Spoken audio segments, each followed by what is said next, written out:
Yeah.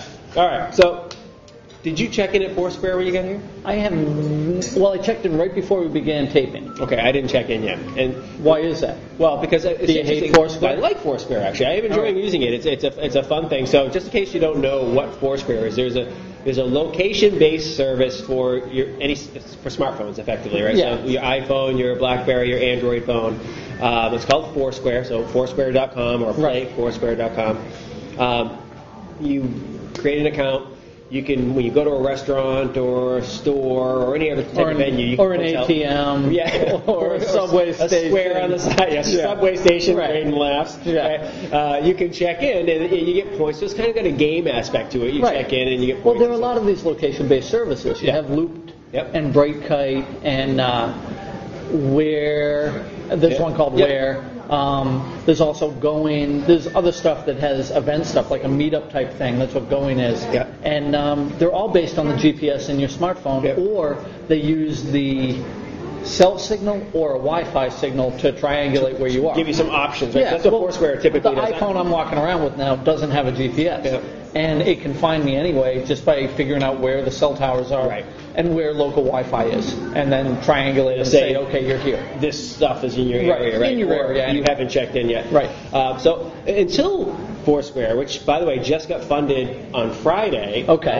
Or maybe they wrapped it up on Thursday, but announced it on Friday. They had $1.3 million of funding, which is good. So congrats to Dennis Crowley and the crew. Very nice on that. Until Foursquare, I didn't use any location-based services. None of them. Why not? And it's not an over. Is it a paranoia? It's a little bit of paranoia. Not like freak show paranoia. Well, didn't you have that paranoia thing where someone had Foursquared your house? Yeah, well, that was funny, though. Yeah. I didn't actually get offended by that. I actually thought that was comical, so that didn't bother me.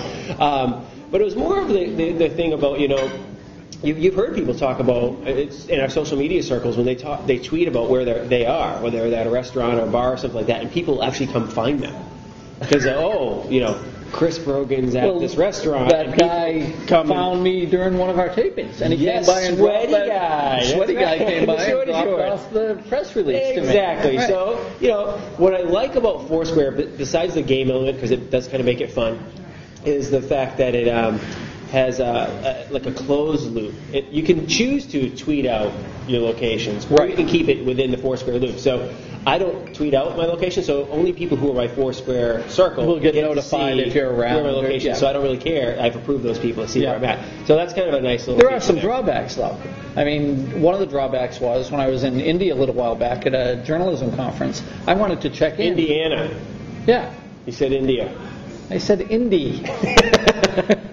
I've never been to India. I was going to say, when I was in Indy a few weeks ago, maybe the A ran together. When I was in Indianapolis a little while back at a journalism conference, I wanted to check in everywhere. And by doing so, I was gathering a lot of points.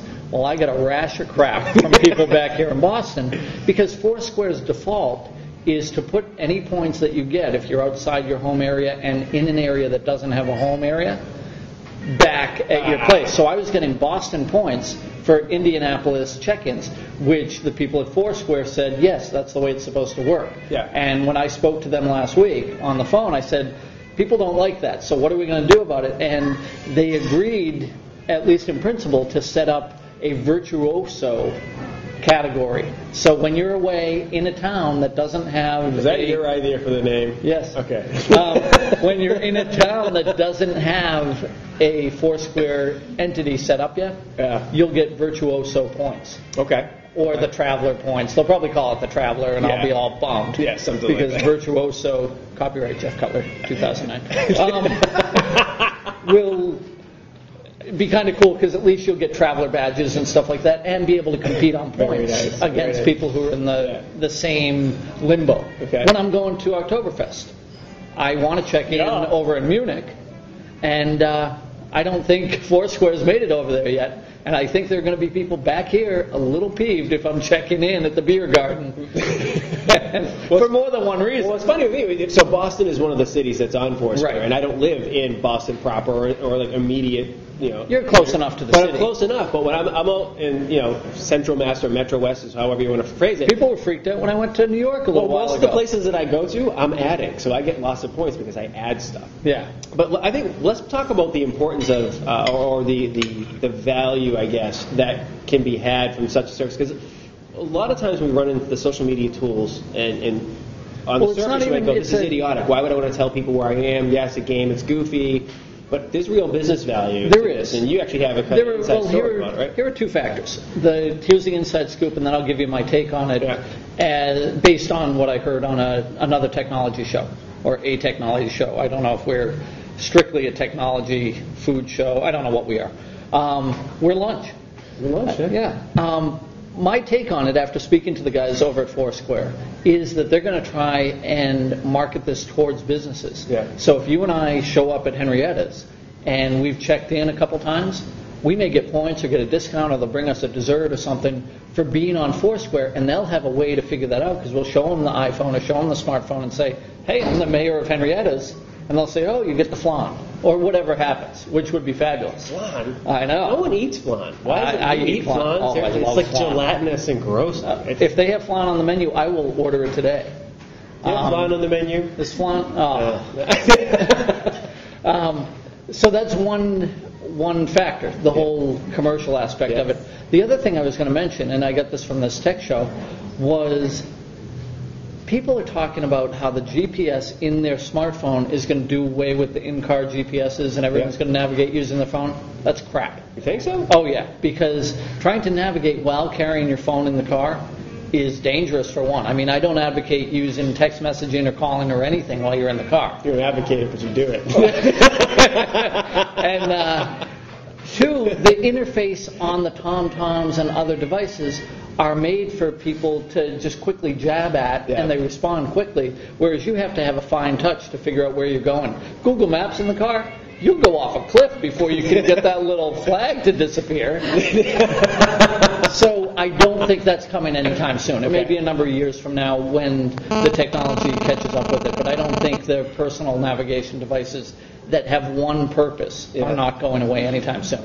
So I like the almost like that Minority Report. Do you ever see the Minority Report? Oh, with the gloves? Well, like when he's walking down the street, and it can recognize that he's walking, and so the ads customize to him. Well, that's what people were afraid of with the iPhone, because they were talking about walking past a Starbucks and you getting text messaged a Starbucks coupon as you're like coming up to it. But an application like a Foursquare, right? Well, that's the tie-in. It'll allow you to opt in, and they could negotiate the relationship. So when I walk by places that I frequent, maybe, or near places that I frequent, they go, by the way, it's lunchtime. I don't know. After a while, whatever lunch place has a sandwich deal today or something. After a while, it's very intrusive, because I don't want to be like tweeting on my phone and then have the thing come up saying, "Oh, you frequented our Swedish baths before. Please come in for a dip." I mean, stuff like that is going to throw me over the edge. Romantic dinner, Swedish bath. Just saying, not that there's anything wrong with that. I'm just a little uncomfortable now. No, you shouldn't be. You have to be tolerant. I'm per your earlier topic. Well, it's tolerant and being comfortable with your advances as an individual are a little different story, don't you think? So let's wrap this up. We Henrietta's table, give them just a whole handful of noms? Absolutely. I'd nom it up here again. It'd be great to have, again, a work lunch here. You can bring out your team or whatever and kind of cut yourself off from the rest of the riffraff. I call them riffraff. We got riffraff here today with us, but we love our riffraff. Yeah. And you commented one of our riffraff is dressed like what? I don't think I'll even go there. I think what I'll say is that if you have an idea for a place we should eat on NomX3, send us a message, go to the site. The site is NomX3.com. And if you want to sponsor the show, you can see who sponsored it today right at the beginning. But if you want your banner up there, give us a call as well. Thanks for watching. All right. And let's do lunch. Yes.